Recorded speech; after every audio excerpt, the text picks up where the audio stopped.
teel ma jëli micro wala ma jëli ko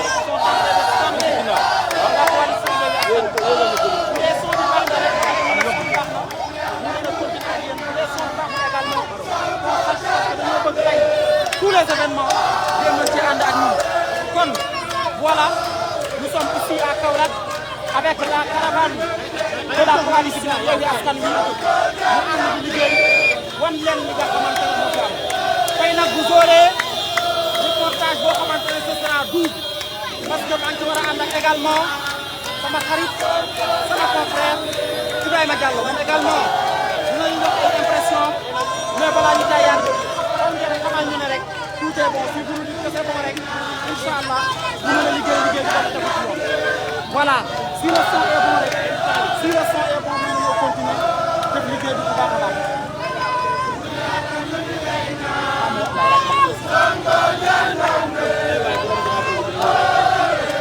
voilà bu dee yéen a ngi ñuy dégg j'espère que yéen a ngi ñuy dégg maintenant voilà nous sommes à Kaolack. gaa yaa ngi wax ci président Ousmane Sonko mais également dalal li nga xamante ne mooy la coalition Yewwi Askan Wi caravane bi c'est à perte de vue ba fële ngeen a gis camion bi loolu yëpp caravane bi la ndaw yi di way ki nga xamante ne mooy seen leader di ko sargal di ko tatagal muy le président Ousmane Sonko bu ko defee Diallo parfois danga may ma wàcc daw ànd ak public bi ñu wax bu ko defee fii bu fi kenn toog ñu jàpp ci rek. amul benn problème waaw këñ. voilà comme yu mel nii xam nga waa ji daw na lu bari.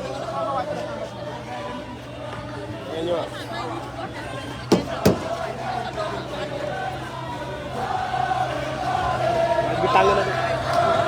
borom téléphone yëpp day nekk seen téléphone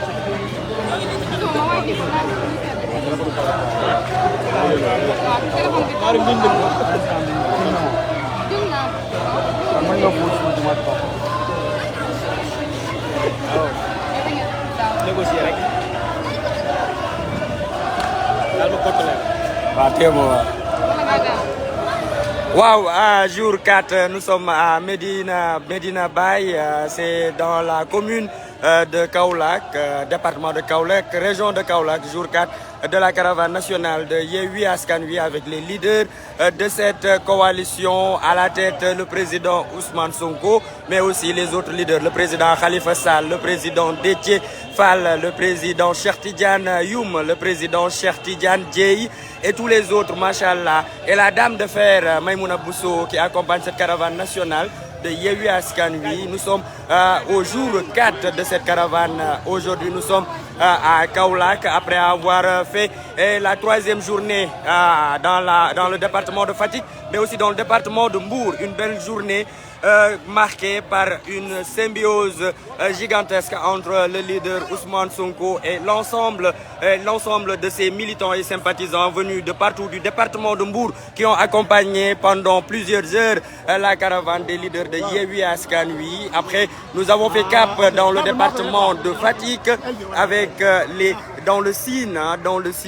Fimela, Djilas et Diofior avant de passer par la commune de Fatick, chef-lieu du département de Fatick, très tard dans la nuit. C'est ainsi que nous sommes venus à Kaolack très tardivement, autour de 1h à 2h du matin ici à Kaolack, même à 3h du matin pour le reste du convoi, parce que quand même c'est un convoi impressionnant. Ce matin, on vient de démarrer la caravane tout timidement, mais déjà il fait très chaud, un peu plus de 35 degrés. On est à Kaolack, c'est la température habituelle, n'empêche, les jeunes sont déjà sortis et les populations de manière générale, au-delà même des militants et des sympathisants, la population kaolackoise est en train de sortir pour accueillir et accompagner la délégation des leaders de Yewwi Askan Wi à leur tête, le président Ousmane Sonko.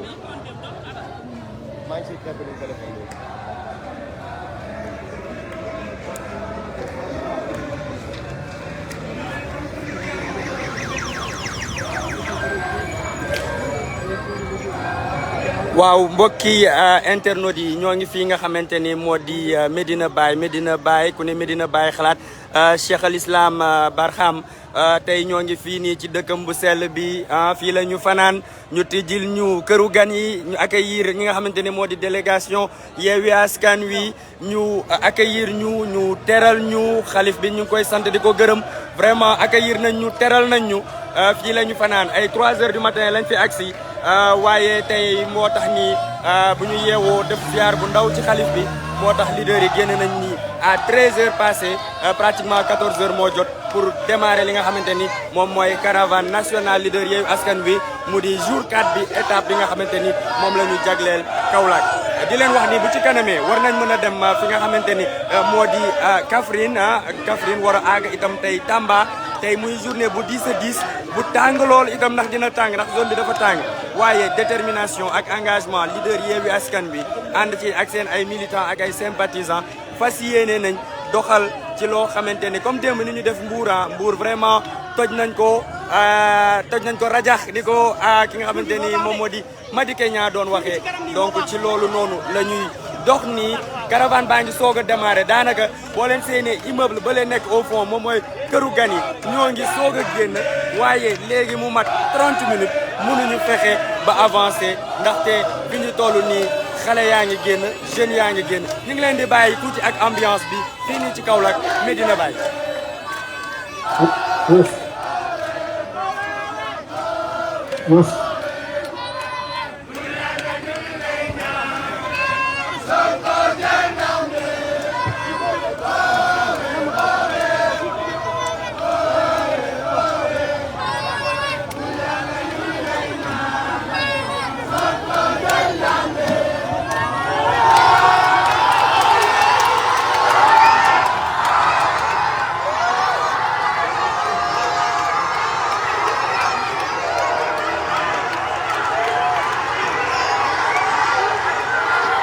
asalaamaaleykum ci Kaolack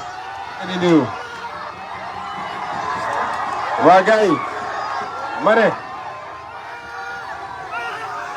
leen ma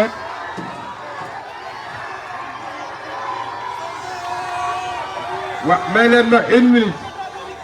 minute may leen ma une minute asalaamaaleykum mbokki Kaolack dañuy door caravane bi tey dinañ def caravane bu neex bu saf sap fii ci Kaolack tey li Madické Niang doon wax 2019 def nañ fa toj fa rumbux moom la ñuy def Kaolack léegi bëgg ngeen caravane bi neex dafa am lu ma leen di ñaan lu tuuti te dama bëgg nga mel ma ko ba ma may wax nag may ngeen ma léegi dañu bëgg ngeen xaar ñu fii ñu dugg kër xalif bi ziar ko génnaat ñu continuer caravane bi d'accord nañu xaaral bëgguma su oto bi demee rek ngeen topp ci bu ñu demee ba fële ci kanam oto bële fi mu taxaw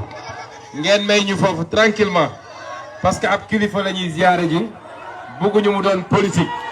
bu ñu duggee nii ko génnaat ñu dugg ci dëkk bi nag merci beaucoup.